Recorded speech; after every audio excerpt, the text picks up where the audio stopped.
Hey, it's Ian from Powston. I'm going to give you a quick overview of how to get the new control board up and running.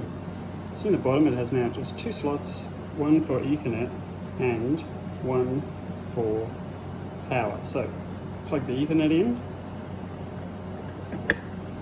Alright, now if there's no flashing lights, obviously that means it's not working.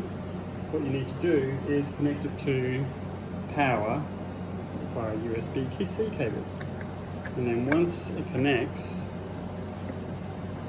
you'll see now, as it turns on, you get those two flashing lights.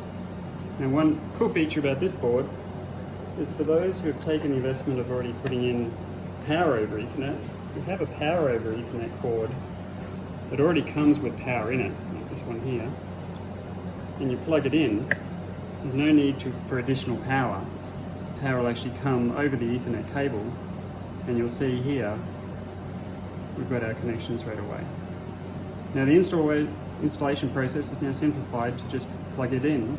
No need to configure the Wi-Fi or anything like that. Once it is, let us know the serial number that you've connected and we'll connect it to your inverter.